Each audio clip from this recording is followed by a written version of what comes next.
3-2-1 ngayon na. Habang gumanti ang Pakistan gamit ang mga PL-15 missile na gawa sa China, nabigo ang mga missile na ito na tamaan ang kanilang mga target. Isa pang tampok ay ang kahangahangang pagganap ng katutubong Akash Air Defense System. Sinabi ng isang mataas na general sa India na ito ang gumanap ng pinakamahalagang papel sa labanan. Sumikat ang umaga sa Punjab at Kashmir noong ika-10 ng Mayo, 2025. Nagdulot ng liwanag sa mga kampo ng militar at paliparan na nananatiling nababahala matapos magdamag na pagmamatyag sa mga radar screen. Makalipas ang ilang oras, nagbago ang katahimikan tungo sa kaguluhan. Sunod-sunod na misil, jet at drone ang inilunsad mula Pakistan papuntang India bilang ganti sa tagumpay ng Operation Sindoor, ang pag-atake ng India sa mga grupong terorista sa loob mismo ng Pakistan na sinusuportahan ng Estado. Ngunit handa ang India para sa kanila. Sa hangganan, ang mga interceptor missile ay mabilis na umakyat sa langit, nagiiwan ng apoy at usok habang tinatamaan ang mga target. Halos lahat ng paparating na banta ay na-neutralize. Ang sentro ng lahat ng ito ay ang Akash Missile System, ang Iron Dome ng India, na ilang dekada nang dinedevelop at ngayon lang napatunayan sa gitna ng kaguluhan ng totoong labanan. Hindi ito hiniram o binili sa ibang bansa. Ang Akash ay ipinanganak mismo rito sa India. Mga siyentipiko at inhinyero ng India ang lumikha ng kamangha-manghang sandatang depensibong ito, isang ganap na lokal na ginawang missile na nagbabantay sa kalangitan ng India ayon sa kanilang unang plano noong 1983. Para kay Akash, ito ang unang tunay na pagsubok sa totoong mundo at nakakuha ito ng 100%. Patunay na kayang-kaya ng India na protektahan ang sarili nito sa hinaharap. Ngunit hindi basta-bastang nagpasimulang magpakawala ng mga missile ang Pakistan sa India. Kailangan nating bumalik agad sa Pahalgam, isang sikat na tourist spot sa Jammu at Kashmir. Sa ika-22 ng Abril, mga teroristang Islamiko pinilit ang mga sibilyan na bigkasin ang kalima, isang panatang pananampalataya ng Muslim. Saka inihiwalay ang mga bisitang Hindu at brutal na pinatay ang mga ito. 26 na inosenteng tao ang nawalan ng buhay, kabilang na ang isang grupong Muslim na turista na nagtangkang pigilan ang pagdanak ng dugo. Pagkatapos, tumakas ang mga tulisan papunta sa hangganan pabalik sa mga kampo na kanilang pinagmulan. Mabilis at matatag ang tugon ng India, ang Operasyon Sindoor. Eksaktong pag-atake sa mga base ng terorista sa Pakistan, iniiwasan ng pinsala sa mga sibilyan. Ang Pakistan ay may banta ng nuklear, pero hindi tiyak kung makikipagdigma sila para sa mga terorista. Simula ika-7 ng Mayo sinubukan nila, ngunit natuklasan na walang silbi ang kanilang mga sandatang Tsino laban sa matibay at patong-patong na sistema ng depensa sa himpapawid. Dahil sa isang lugar na may mga sandatang nuklear, wala nang mas tataas pa ang panganib. Karagdagang pagkawasak ay maaring magdulot ng digmaang nuklear, kung saan walang nananalo. Noong umaga ng ika-11 ng Mayo, nakakita ang mga tao sa magkabilang panig ng hangganan ng mga wasak na misil at drone. Mga hindi sumabog na kagamitang Tsino na pumalian ng nagdaang gabi at mga labi ng eroplano, kabilang ang isang F-16 at 2 YF-17. Sa Operasyon Sindoor, natamaan ng India ang mga target nito, ngunit hindi nakalusot ang mga sandata ng Pakistan na 82% ay inangkat mula sa China dahil sa mga sistemang tulad ng Akash. May ilang eroplanong Indian na nawala sa himpapawid ng Pakistan, ngunit hindi patukoy ang eksaktong bilang. Nang tanungin kung 6 nga ba tulad ng sinasabi ng mga Pakistani, itinanggi ni Anil Chauhan, ang punong kawal ng sandatahang lakas ng India, ang bilang na iyon at sinabi niyang mali ang pahayag na iyon at hindi iyon impormasyong, gaya ng sinabi ko, ay mahalaga. Samantala, sinira ng Indian Air Force ang 6 fighter jet, 2 high-value surveillance aircraft, isa sa 130 transport aircraft at maraming misil. Kasama ang drones gamit ang mga sistemang gaya ng Akash. Ano nga ba ang Akash? At ano ang dahilan kung bakit mahusay ito sa pagharang ng mga banta mula sa himpapawid? Sige, himayin natin ito. Ang Akash ay itinuturing na medium-range surface-to-air missile batay sa pandaigdigang pamantayan. Mahalaga ang papel ng India bilang depensibong midfield sa layered air defense strategy nito dahil may 2 malalakas na kalaban, ang China at Pakistan, na kahati sa hangganan. Ang orihinal na Mark I variant ay unang nasubukan noong 1900 at nagpatuloy ang pagdevelop nito hanggang 1900 at 77.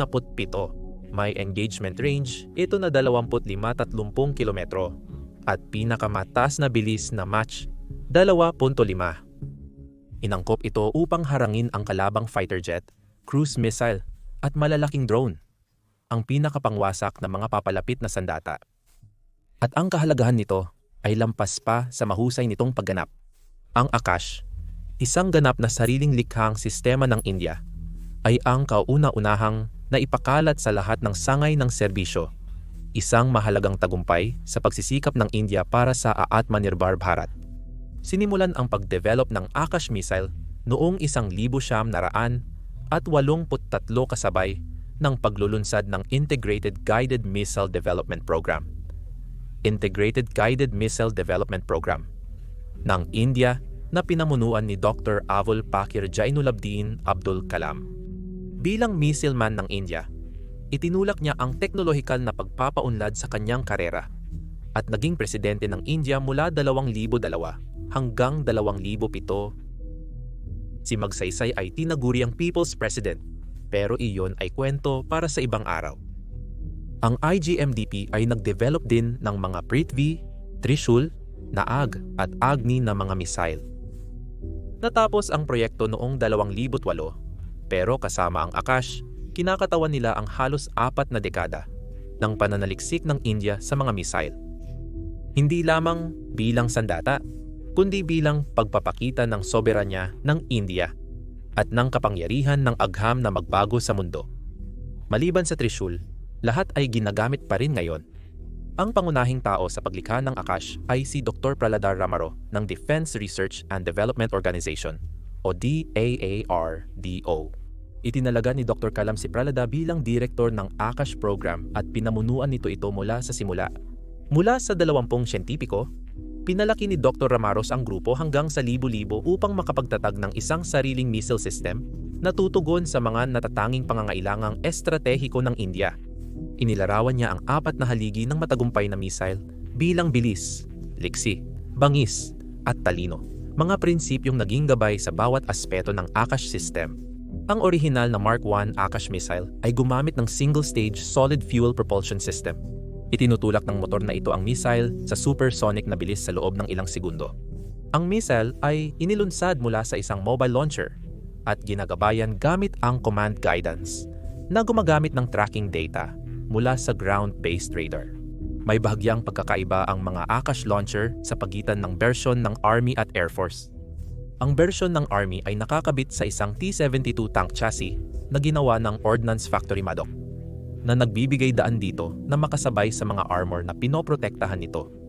Ang Air Force ay gumagamit ng towed launcher na nakakabit sa isang Tata truck na sabay na dinisenyo ng Larsen at Toubro at ng DAARDO na may buong automation at remote control gamit ang electro-servo system. Parehong kayang umikot ng 300 at 60 degrees at magpaputok ng 3 missile bawat isa ang 2 bersyon. Ang launcher ng Army ay maaring itaas mula 6 na degree hanggang 60 degree, habang ang bersyon ng Air Force ay nagpapaputok mula 8 degree hanggang 55 degree depende sa deployment. Sumusuporta sa sistema ang isang fleet ng mga espesyal na sasakyan, kabilang ang mga transporter ng missile, loader, checkout station, compressor, at maintenance unit na nagpapahintulot sa Akash battery na gumana ng mag-isa sa field. Ang nagpapanalo sa Akash sa labanan noong Mayo ay ang mga guidance at control system nito. Ang Akash ay nakakatukoy ng mga target na may layong 80 kilometro gamit ang Rajendra Radar System, isang multifunction phased array fire control radar na kayang mag-track at mag-target ng 64 na banta mula sa himpapawid at magkasakasabay na gumabay ng 12 missile. Noong Disyembre 2023 ang Akash, ang naging unang missile system sa buong mundo na nakasabat ng 4 na target ng sabay-sabay sa iisang launch event. Ang Akash Mark I missile ay walang onboard seekers at ginagabayan ng command guidance mula sa ground station. Ang 1ESS variant na unang nasubukan noong 2019 ay may onboard radar na nagbibigay daan sa missile na automatikong subaybayan ang mga target sa terminal phase ng paglipad. Ang proximity fuse ay nagsisiguro ng eksaktong pagsabog malapit sa target na nagpapataas ng tsansa ng pagkasira ng hindi direktang tumama. Matapos ang 1 ESS upgrade, noong 2019, ipinakilala ng DRRDO ang Akash Prime noong 2021 bilang pagpapabuti ng sistema para sa mas mahihirap na operational na kapaligiran. Tampok nito ang QX band monopulse AAREF Seeker na may 360 degree na kakayahan sa pag-engage na nagpapabuti ng katumpakan laban sa mga target na gumagalaw. Ang Akash Prime ay idinisenyo para sa mataas na altitude at mababang temperatura at may kasamang mga pinabuting ground systems, kaya nararapat ito para sa mga alpine na lugar tulad ng Kashmir. Inaprubahan noong 2016 at kasalukuyang dine-develop. Ang Akash Next Generation o Next Generation ay malaking pag-unlad sa kakayahan ng India sa surface-to-air missile. Mas magaan, mas matalino, at mas mabilis ito, pero nananatili pa rin ang lakas ng tama nito. Dinisenyo gamit ang dual-pulse solid rocket motor. Ito ay may pinalawak na saklaw hanggang 70 km. Malayo ang agwat nito kumpara sa mga naunang modelo. Hindi tulad ng mga naunang bersyon na umaasa sa ground-based command guidance. Ang Akash ENG ay may onboard active electronically scanned array o AEESSAE radar seeker na nagbibigay daan sa tunay na fire and forget na kakayahan. Ang missile ay inilulunsad mula sa canister na nagpapabilis ng reaksyon at ligtas na nakaimbak. Inangkop para sa liksi. Ang Akash NG ay gumagamit ng mid-course updates sa pamamagitan ng data link at gumagawa ng terminal maneuvers na may pinahusay na liksi. Ang pagiging matipid sa gastos ay pangunahing lakas ng programa ng Akash. Ayon kay Plalada, ang missile ay dinevelop sa 10% ng gastos kumpara sa mga katulad na sistema sa ibang bansa. Dagdag pa rito, ang bawat Akash na missile ay tinatayang nasa 1/3 lamang ng halaga kumpara sa ibang kauri nito. Ang mababang gastos at 100% lokal na paggawa ay ginagawa ang Akash hindi lang pangunahing depensibong yaman, kundi kwento rin ng tagumpay sa ekonomiya at industriya. Mahigit 200 kumpanyang Indian ang kasali sa paggawa nito. Ginamit ang sistemang Akash sa totoong labanan noong Operasyon Sindoor upang salagin ang 12-dosenang banta na nagmarka sa paglipat nito mula napatunayang testbed tungo aktibong panangga. Bago ang labanan sa Pakistan noong Mayo, ang Akash ay naging unang missile system ng India na na-export ng bumili ang Armenia ng 15 unit noong 2022 sa halagang $720 milyon. Nagpakita rin ng interes ang Pilipinas at Vietnam sa pagkuha ng sistema, ngunit dahil sa malaking tagumpay noong Mayo, napansin ito sa buong mundo. Napatunayan ng Akash na isa ito sa mga nangungunang medium-range interceptor sa merkado at patuloy pa rin ang pag-develop nito. Ang Akash, na gawa ng Bharat Dynamics Limited sa Hyderabad, ay simbolo ng teknolohikal na kasanayan ng India at pagtanggi nitong umasa sa mga panlabas na supplier para sa mahalagang pambansang depensa. Ito ay patunay ng husay ng mga inhinyero ng India, kay Dr. APJ Abdul Kalam, ang missile man ng India, at sa kanyang pangarap ng isang teknolohikal na abante at sapat sa sariling bansa, kung saan ang tapang at sipag ay kayang baguhin ang mundong ating ginagalawan. Nang makita ang gumaganang missile sa unang pagkakataon, ito ang sinabi ng alagad na si Prahlada, "Ito ang pinakamasayang araw ng aking buhay. Makita ang aking baby na gumagana ng napaka-epektibo sa pagpabagsak ng mga paparating na kalabang target sa himpapawid." Napaluha siya nang makita ang kanyang likha na nagpoprotekta sa mga tao. Sa huling bahagi ng kanyang TTV9 panayam, ito ang kanyang mensahe sa mga kababayan. Muli, ayon kay Dr. Kalam, mamuhay ng mapayapa at umunlad sa teknolohiya. Mula sa payapang sandaling iyon ng pagmamalaki, pinalawak natin ang ating pananaw. Sapagkat ang Akash ay bahagi lamang ng malaking pinagtagpi-tagping depensibong estruktura na bumabalot sa India. Ang pangunahing prinsipyo ay walang iisang misil na kayang gawin ang lahat. Kaya gumawa ang India ng maraming iba't ibang misil.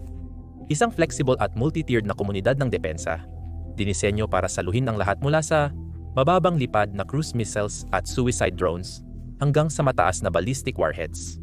Ang mga short-range na sistema tulad ng Akash at VIL-SS-AASIM ang nagbabantay sa mga tarangkahan.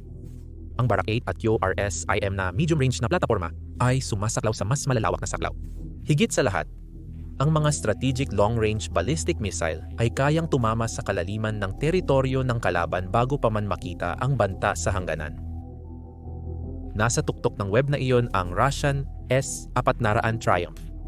Noong ika-10 ng Mayo, iniulat na pinabagsak nito ang isang Pakistani F-16 malapit sa Sargodha Air Base, 180 km sa loob ng Pakistan. Sa isang kamanghamanghang putok, nakumpirma noong nakaraang linggo na pinabagsak ng ES-400 ang isang Pakistani IWAECS na eroplano sa 300 at 4 na dagikili na natrat isang bagong world record. Iyan ay isang agresibong paggamit ng depensibong doktrina ng India na kinakailangan. Ito ay tungkol sa isang long-range interceptor na hindi lamang po pang-atake, kundi pang-depensa rin laban sa kaaway na may mga misil at bomba na papunta sana sa India. Isa itong taktikal na realidad. Tinanggal ng SS-400 ang isang mapanganib na banta bago pa ito makaatake sa kabila ng hangganan. Ang pundasyon para sa sandaling ito ay inilatag pa noong 2018 nang pumirma ang India ng dolyar 53.43 bilyong kasunduan kasama ang Russia para sa 5 S-400 rehimento. Bawat rehimento ay may 16 launcher, isang regimental command post, 2 engagement radar, isang acquisition radar, at lahat ng support at missile carrier na sasakyan para mapanatiling loaded at operational ang lahat. Sa 5 rehimento, may 80 launcher na bawat isa ay may 4 na missile. Kapag natanggap na ng India ang natitirang 2 rehimento mula sa Rusya, magkakaroon ito ng 300 at 20 missile na handang iputok anumang oras. Ayon kay Roman Babushkin, Deputy Chief of Mission ng Rusya sa India, maihahatid ang mga ito pagsapit ng 2026. Nagpahiwatig din siya ng mga paparating pangbenta. Naging sensasyon ito sa buong mundo. Tinutulan ng Estados Unidos ang kasunduan, nagbanta ng mga parusa sa ilalim ng Countering America's Adversaries Through Sanctions Act o Countering America's Adversaries Through Sanctions Act. Subalit nagpatuloy ang India. Umaasa sa posisyon nito bilang panimbang sa China sa rehiyon. Simple lang ang dahilan nila. Sa politika, nangangailangan ang bansa ng isang sistemang may sapat na aabot para maprotektahan ang kanilang himpapawid laban sa mga modernong banta mula sa dalawang magkaaway na hangganan. Ang ESS-400 ay isang long-range surface-to-air missile system na dinevelop ng Russia simula pa noong Soviet 80s. Dumaan ito sa mahabang pagdevelop dahil sa pagbagsak ng Soviet Union. Pero matapos ang maraming maling simula at hamon, inaprubahan ito ng pamahalaang Ruso noong 2007. Itinuturing itong isa sa pinakamakapangyarihang operational defense platform sa buong mundo. Kayang mag-detect ng radar nito ng mga target sa 600 kilometrong layo at sabay-sabay na subaybayan ang daan-daang target. Maaari nitong lapatan ng sabay-sabay ang 3-6 na target gamit ang iba't ibang klase ng missile na may magkakaibang saklaw at kapasidad. May long-range na 46E na kayang tumaman ng mga target hanggang 400 kilometrong layo. Mayroon ding mas pangkaraniwang 48 and 6 na pamilya ng missiles na may abot hanggang 250 kilometro. Para sa mga mabilis at maliksing target tulad ng mga fighter jet at cruise missile, nandyan ang Noybe M-Noybe 6E2. May abot ito na 120 kilometro. Ang mga missile na ito ay maaaring ilagay sa anumang launch tube na pipiliin ng gumagamit, na ginagawang bawat launcher ay parang Swiss Army knife ng panghimpapawid na pagwasak. Dinisenyo ang S-400 para mapabagsak ang fighter jet, bomber, cruise missile, ballistic missile at stealth aircraft. Gayunpaman, kahina-hinala ang hype sa stealth aircraft. Noong Setyembre 2019 ang F-35 ng Israel ay lumilipad ng 200 kilom sa himpapawid ng Syria na protektado ng mga S-400 system para bombahin ang mga militanteng sinusuportahan ng Iran malapit sa Damascus at bumalik ng hindi napapansin. Mukhang gumana naman ang sistema ng India laban sa F-16. Ang bawat Indian S-400 launcher at lahat ng command, detection at support equipment nito ay nakakabit sa mga mobile na plataforma. Kaya, mabilis mailipat ang sistema na nagbibigay daan dito na makaangkop sa nagbabagong kondisyon ng labanan at tumugon sa iba't ibang banta sa malawak na teritoryo ng bansa. Mahalaga ang flexibility na ito para sa India. May aktibong tensyon sa kanluran at hilagang hangganan nito, kaya namumuhay ito sa isang komplikadong kapaligiran na kinabibilangan ng high-end na eroplano, precision-guided na mga sandata, drones, at posibleng magkakaugnay na pag-atake dahil sa relasyon ng China at Pakistan. Ang SS-400 ay mahalaga sa pagtugon sa mga panganib bilang bahagi ng pinakamalawak na layered missile defense ng India. Ang Cold Start Doctrine ng India ang nagbibigay ng konteksto sa integrasyon nito. Ang estratehiyang ito ay naglalayon ng biglaan at konbensyonal na mga ganting atake sa kabila ng hangganan at agarang pag-atras at pagbaba ng tensyon pagkatapos. Malinaw na inimbitahan ng mga atake ang ganting salakay. Upang mabawasan ito, kailangan ng India ng kakayahang makapagsalo at makapagtaboy ng mabilis at tumpak ng mga pang-aabala. Nagbibigay ang mga sistema tulad ng S-400 ng kakayahang mag-isip ng agresibo sa mga tagaplano ng India habang may depensibang panangga na umaabot sa mga base ng kalaban sa Pakistan. Noong 2021, nagsimulang dumating sa India ang mga unang unit ng S-400. Noong 2023, inihayag ng India ang Project Kusha, isang sariling bersyon ng S-400 na magsisilbi sa parehong layunin. Ang sistemang iyon ay inaasahang magiging operasyonal bago matapos ang 2026. Naghihintay pa rin ang India para sa natitirang 2 regiment ng S-400 mula sa abala ngayong Russia. Kahit ang S-400 ay dinevelop ng mga Soviet at Russian, ang paggamit ni India nito ay nagpapakita ng kakayahan nitong isama ang mga dayuhang kagamitan sa mas malawak na estratehiyang pinamumunuan sa loob ng bansa. Ang sistema ngayon ay gumagana kasabay ng mga sistemang gawa ng India at infrastruktura sa ilalim ng pamumuno ng India at nagsisilbi para sa mga layunin ng militar ng India.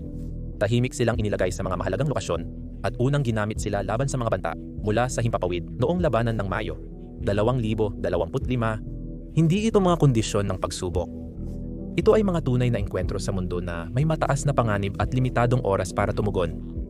Gumana ng perpekto ang mga ito kontra sa iba't ibang banta. Nagtaas minsan ang mga kritiko ng mga alalahanin na maaaring maantala ang plano ng India na mag-diversify ng procurement o malagay sa panganib ang relasyon nito sa mga kanluraning kaalyado. Nang magsimula ang labanan, mahalaga kung kayang ipagtanggol ng India ang sarili. Nagawa ng S-400 ang pagpaputok at neutralisasyon ng mga banta at nanatiling matatag ang depensa.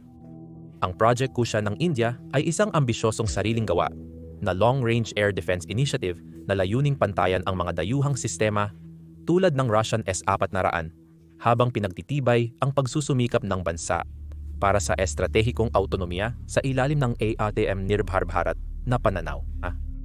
Gawa ng Defense Research and Development Organization, hawig sa S-400 binubuo ng Kusha ng multi-tiered interceptor system na may 3 uri ng missile.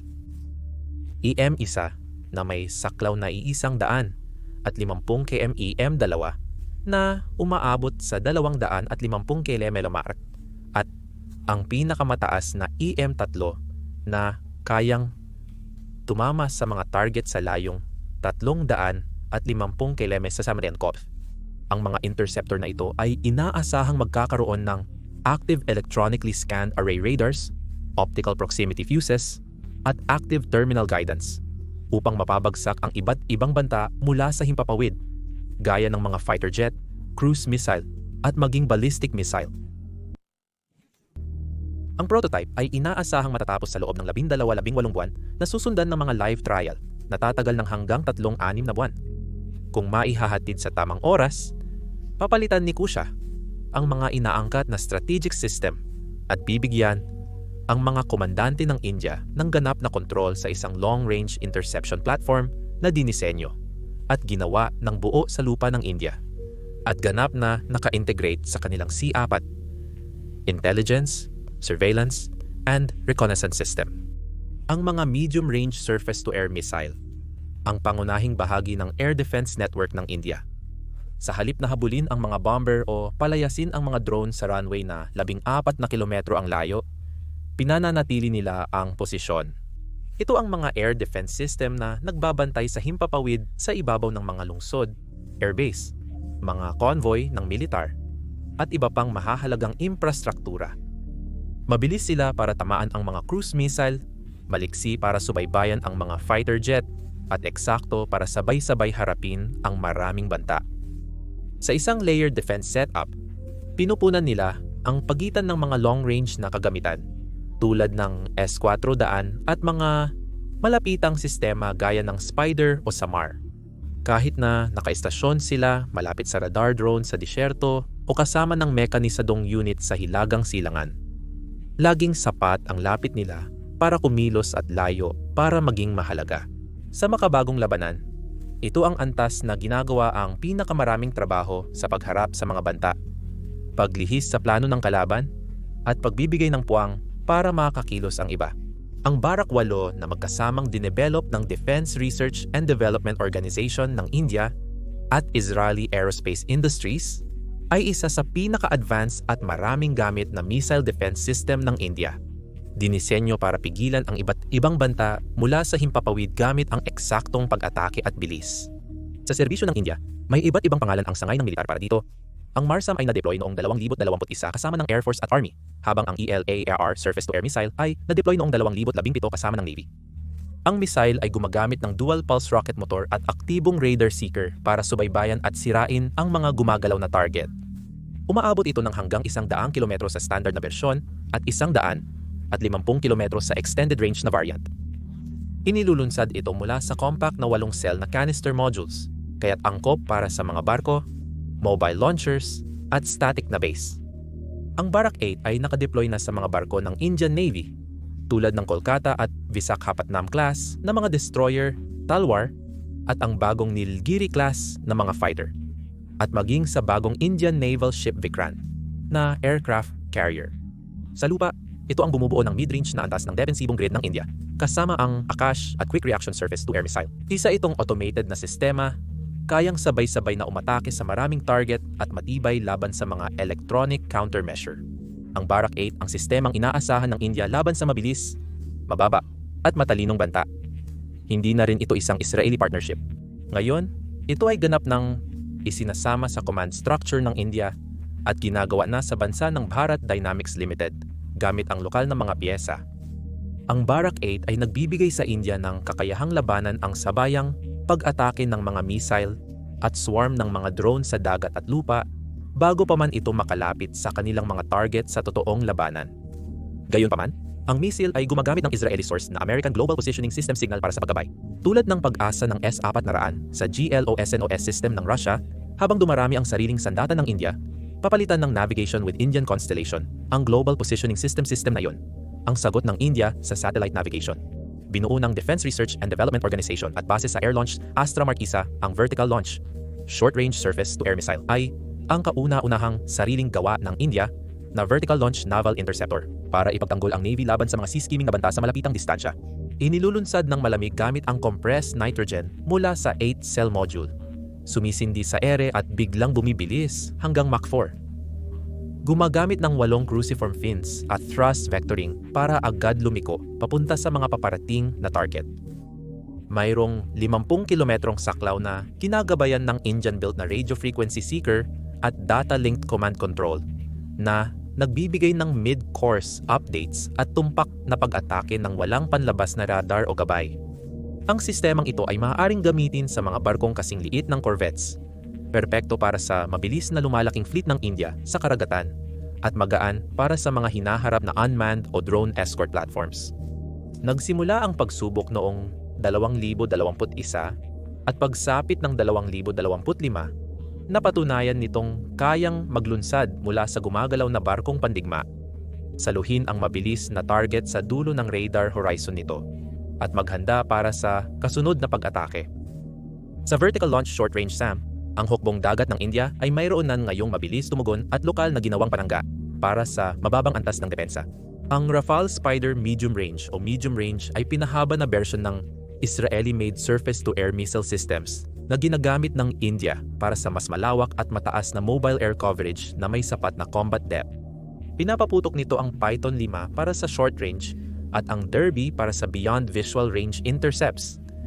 Inilulunsad ang mga ito ng patayo mula sa mga canister na may booster stages na nagpapalawak ng saklaw ng Derby hanggang 50 kilometro. Ang Spider medium range ay gumagamit ng pinataas na radar mast at mas malayo ang surveillance radar kumpara sa mas maliit nitong bersyon na nagbibigay nito ng mas maagang pagkakaalam sa banta at mas mahusay na saklaw ng taas. Nakamount sa mga mobile track at naka-network para sa autonomous na operasyon. Kaya nitong harapin ang maraming banta ng sabay-sabay at kahit habang gumagalaw. Ayon sa ipinapahiwatig ng Rafale, kahit hindi orihinal na binuo sa India, isa pa rin itong mahalagang kagamitan sa layer defense arsenal nito. Nagpapatakbo ito ng mid-tier na option sa pag-intercept na kayang punan ang mga butas sa radar coverage at gumana sa harap ng unang linya ng depensa sa mabilisang labanan. Ang mababang pangangailangan sa maintenance at mataas na pagiging maaasahan nito ay ginagawa itong perpekto para sa mga unit sa unahan, lalo na sa mga lugar na may maikli ang oras ng pagtugon at mataas na banta. Ang QRSAM ng India ay isang sariling gawa na mobile air defense system na binuo ng DRDO upang magbigay ng maikli hanggang katamtamang saklaw na proteksyon para sa mga unit ng Indian Army na nasa galaw.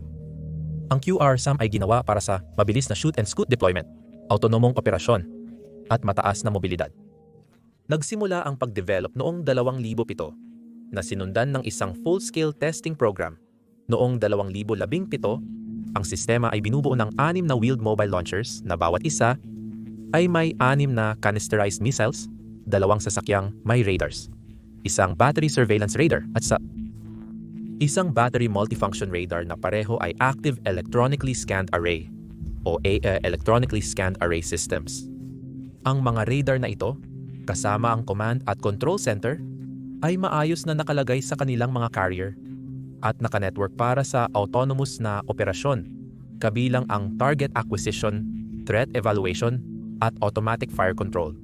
Ang missile ay may solid fuel, dual pulse motor, mid-course inertial navigation na may two-way data link, at terminal active radar seeker para tamaan ng eksakto ang mga target sa layong 25-30 kilometro. Bumibiyahe ito sa supersonic na bilis at kayang tumama sa maraming target ng sabay-sabay. Ang unang matagumpay na pagsubok ay naganap noong Hunyo 2017 at pagsapit ng Disyembre 2021 matagumpay na natapos ni QRSAM ang mga validation trial, kabilang ang mga simulation ng labanan, sabayang pagpapaputok at mga engagement sa no-escape zone. Pinatunayan ng sistema ang ganap nitong kakayahang gumana sa pamamagitan ng pagtama sa mga target sa himpapawid, kahit na may electronic warfare at jamming. Ang hukbong katihan ng India ay gumagamit ng QRSAM upang palitan ang mga lumang Russian Quadrat na sistema mula sa Cold War, gamit ang isang sistemang gawa ng India. Ang mga short-range missile defense system ay huling linya ng depensa kapag maubos na ang oras. Ito ang mga interceptor na nagpapaputok kapag nalalapit na ang panganib at pagkawasak. Kaya't kailangan nilang maging mabilis at alerto, dinisenyo para protektahan ang mga individual na target tulad ng mga barkong pandigma, paliparan, at mga mobile na batalyon, hindi buong rehiyon o pagpapakita ng lakas. Sa layered defense grid ng India, sila ang nasa pinakaharap, pinakamalapit sa labanan. Ang ilan ay nakakabit sa sasakyan, dinisenyo para sumabay sa mga armored na hanay. Ang mga iba ay nakakabit sa mga deck ng barko, ngunit lahat ay may isang pagkakapareho, handa agad. Laban sa mga grupo ng drone at murang mga bala, ang mga sistemang ito ay hindi lang magandang ideya, kundi talagang mahalaga na ngayon. Sa digmaan ng mga drone sa Ukraine at Russia, malinaw na sa makabagong labanan, hindi nagtatapos ang kill chain sa 40,000 talampakan. Karaniwang nagtatapos ang Samar Air Defense System ng Indian Air Force, 10 metro mula sa lupa. Ito ay binuo kasama ng mga pribadong kasosyo sa industriya ng depensa at marahil ang pinakakapanpanabik na sistema sa ating listahan. May 2 layunin ito: epektibong short-range air defense at paggamit ng maraming lumang hindi nagamit na missile. Ang sistema ay batay sa lumang mga Soviet-era air-to-air missile para sa mga ground-based interception. Ang unang version, Samar 1, ay gumagamit ng nirefurbished na Wimpel R-70 I-3E infrared homing missiles na kayang umabot ng bilis mula Mach 2 hanggang Mach 2.5. Isang pinakamataas na ground-launched range na humigit kumulang 12 kilometro. Ito ay nakakabit sa Ashok Leyland Stallion 4 na gulong, na sasakyan na may twin turret rail launcher na maaaring magpaputok sa single o salvo mode. Ang sistema ay sumailalim sa 17 test firing bago opisyal na ipinakita sa publiko sa Exercise Astra Shakti noong Disyembre 2023 at kalaunan ay ginamit sa totoong labanan sa Operation Sindoor noong Mayo, kung saan matagumpay nitong na-intercept ang mga banta sa mababang altitude malapit sa Jammu, Srinagar at Amritsar. Ang kaparehan nito, Samar-2, ay nakabase sa AR-27 na misil na binago para sa semi-active radar homing at infrared guidance. Bagaman ang orihinal na air-launched AR-27 ay kayang umabot ng hanggang 70 kilometro, inaasahan na ang Samar-2 ay magkakaroon ng epektibong ground launch range na 20 hanggang 30 kilometro. Dahil sa kakulangan ng boosters, kapag nakakabit sa Tatra T8, 158 ng 8 na mga sasakyan, isang klasikong sasakyan para sa off-road mobility at kakayahang magdala ng iba't ibang payload. Ipinakita sa Defense Expo 2022, nakatakdang simulan ng Samar-2 ang live fire testing sa Disyembre ng 2024. Pinagsamang dalawang sistema sa India, nag-aalok ng nababagay at mobile na pananggalang panghimpapawid na short-range na gawa mula sa recycled missiles at lumang truck na sumasalamin sa teknolohiyang Soviet sa modernong battlefield.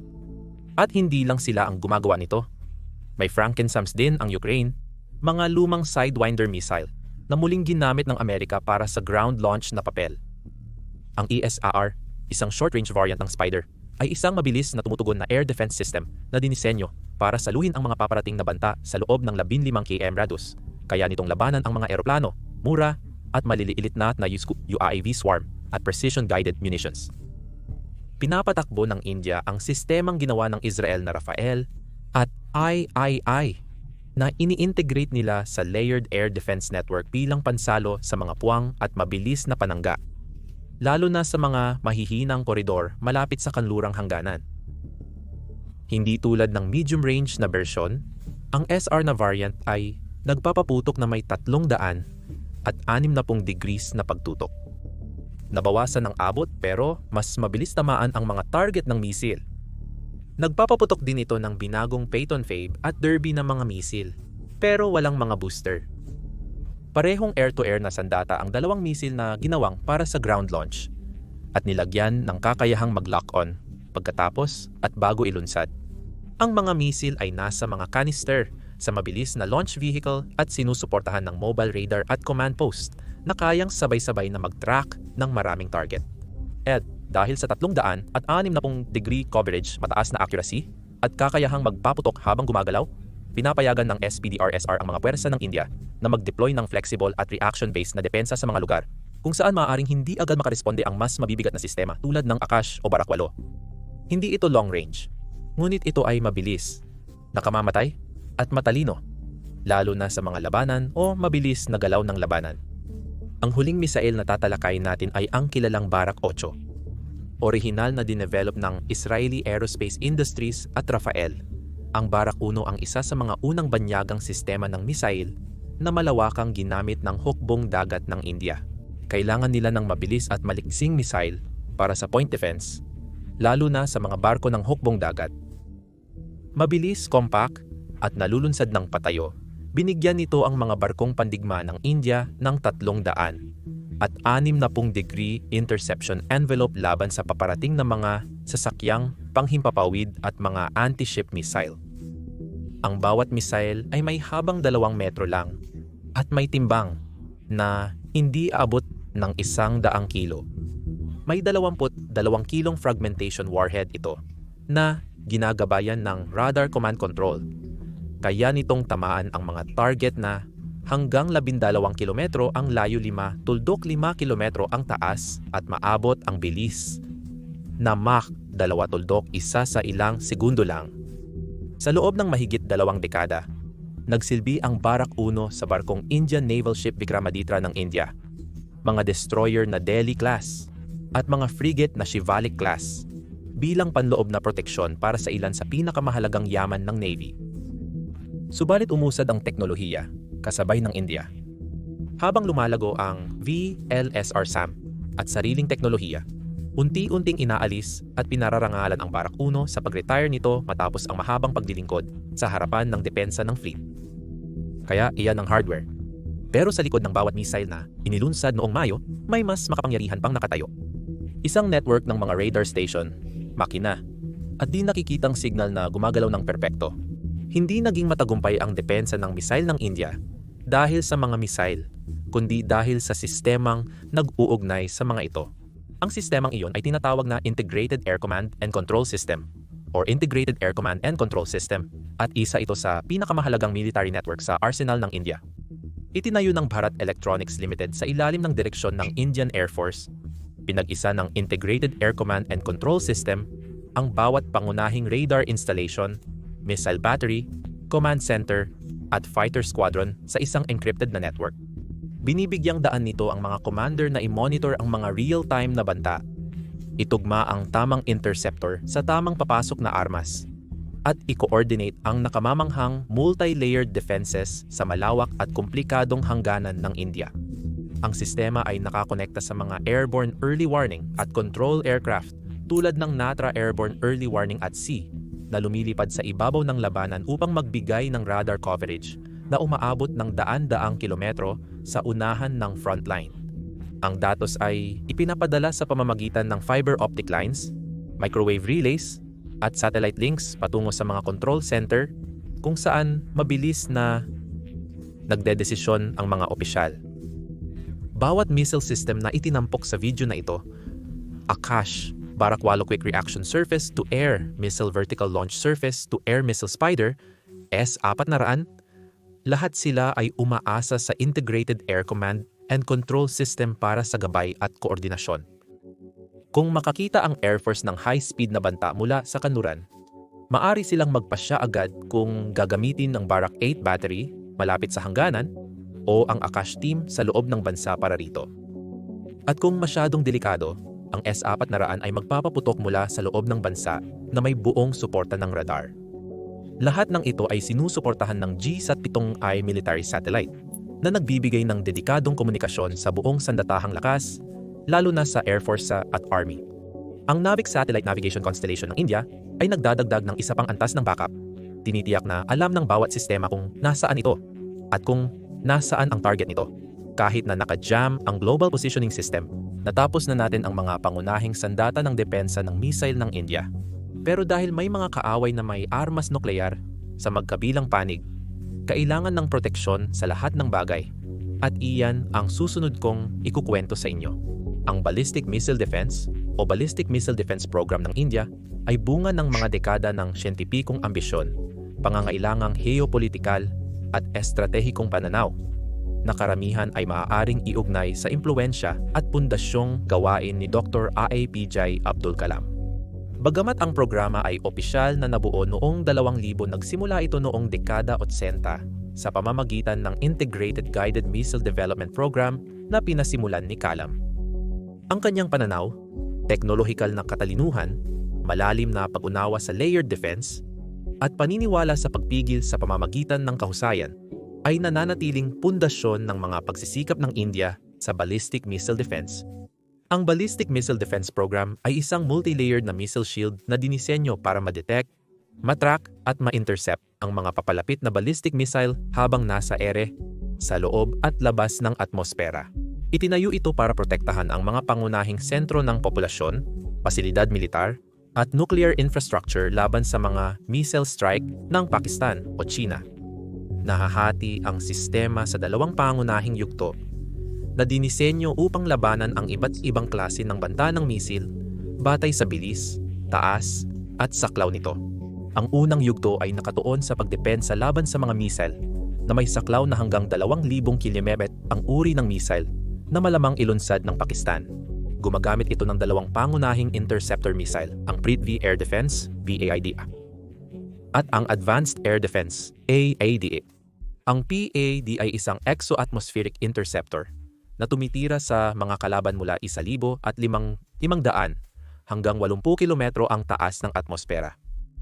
Ito ay isang missile na may dalawang yugto, solidong gasolina sa booster at likidong gasolina sa ikalawang yugto. Ang sistema ng paggabay nito ay may kasamang inertial navigation system na may mid-course corrections mula sa data links ng Swordfish Long-Range Tracking Radar. Sinusundan ng active radar homing sa terminal phase. Ang AEID naman ay isang endo-atmospheric interceptor na dinisenyo para salagin ang mga target sa loob ng atmosfera sa taas na umaabot ng 40 kilometro. Isa itong single-stage, solid-fueled na missile na may inertial navigation system din, radio frequency seeker, at active radar guidance. Parehong sinusuportahan ang dalawang interceptor ng ASACS at ng Swordfish long-range tracking radar na hinango mula sa Green Pine system ng Israel. May tracking range na ito na 600 hanggang 800 kilometers na planong i-upgrade para lampasan ang 1,000 at 500 kilometers sa madaling panahon. Pero ang ideya ng pag-intercept ng mga kalabang misil habang nasa ere, ng pagpapasabog ng bala gamit ang isa pang bala, ay hindi ipinanganak noong taong 2000. Naisip ito noong pamumuno ni Kalam sa programa ng mga misil ng India. Sa ilalim ng kanyang pamumuno, ang DRDO ay nagtayo hindi lang ng mga pamilya ng misil na Prithvi at Agni, kundi pati na rin ng teknolohikal na pundasyon na nagbigay daan para maging posible ang mga interceptor, mga seeker, control surface, proximity fuse ng warhead, thrust vectoring, mga mekanismo, teknolohiya ng launch vehicle, at mga radar network. Ang PAD interceptor ay sa maraming paraan ay tuwirang inapon ng Prithvi platform na muling ginamit at in-optimize para sa pagsira. Si Kalam ay hindi lang project director, kundi ang intelektual at moral na makina sa likod ng ebolusyon ng mga misil ng India. Mula pa noong maagang dekada 90, naiintindihan na niya na ang estratehikong depensa ay dapat magsama ng paghahatid at mga missile interceptor. Naniniwala na siya sa layered defense bago pa ito naging doktrinang militar. Binigyang diin niya ang pagiging self-reliant at technical na kahusayan sa kanyang mga talumpati at papel, bago pa ito naging opisyal na pulisya ng gobyerno sa Atmanirbhar Bharat at Cold Start. Kahit pagkatapos niyang maging Pangulo ng India, patuloy na hinubog ng kanyang pamana ang estratehikong pag-iisip sa depensa. Tinukoy ng mga siyentipiko ng Defense Research and Development Organization na ang maagang pagtulak ni Kalam para sa radar autonomy at seeker technology ang nagbigay daan sa kasalukuyang kakayahan ng India sa interception. Lumipat ang programa sa ikalawang yugto noong huling bahagi ng 2010 upang labanan ang mga misil na may abot na hanggang 5,000 kilometro kabilang ang intermediate at intercontinental range ballistic missiles, lalo na mula sa China. Ang ikalawang yugto ay nagpapakilala ng dalawang bagong interceptor, AED-ISA at AED-2. Ang AED-ISA na nasubukan noong Nobyembre 2022 ay isang dalawang yugtong misil na kayang salagin ang mga target sa parehong mababang exo-atmospheric at endo-atmospheric na mga zona. Ito ay dinisenyo para sa pagiging maraming gamit. Kayang pabagsakin ang mga medium-range ballistic missile sa mataas na altitude o salagin ang mga mas malapit na target sa kanilang terminal phase. Ang AED-2 na kasalukuyang dinedevelop ay inaasahang lalaban sa mga intercontinental ballistic missile, class na banta at magtatampok ng mataas na maneuverability sa hypersonic na bilis. Sumusuporta sa mga bagong sistemang ito ang Floating Test Range, isang napakalaking 10,000 toneladang DRDO na pinapatakbong barko na nagpapahintulot ng missile tests sa karagatan. Ligtas na malayo sa mga mataong lugar at mga rutang pangkomersyal ng eroplano. Isang mobile proving ground ito para sa ballistic missile defense technology na nagbigay daan sa India na magsagawa ng mas komplikadong interception scenario gamit ang mga live na target. Matagumpay ang mga pagsubok sa Phase 1 at 2, pero naghihintay pa rin ng pag-aproba ng gobyerno ang ganap na deployment. Handa na ang mga pasilidad, na-validate na ang mga sistema at handa nang i-deploy ang mga unit. May limitadong kakayahang operasyonal na ang India at mabilis na mapagana ang BMD network kung tumaas ang banta. Sa bawat bahagi ng programang ito, tulad ng Prithvi-based kill vehicles, solid-fueled IAID, sariling teknolohiya ng radar, o autonomous na data links, nandoon ang impluensya ni Dr. Kalam. Hindi dahil siya ang namahala sa programang ito, kundi dahil siya ang bumuo ng makinang nagbigay daan dito. Ang kakayahan ng India na sirain ang isang nuclear-capable na missile habang nasa ere ay higit pa sa tagumpay ng inhinyerya. Ito ay katuparan ng isang pangitain at pagsusumikap na paniniwala ni Dr. Kalam para sa India.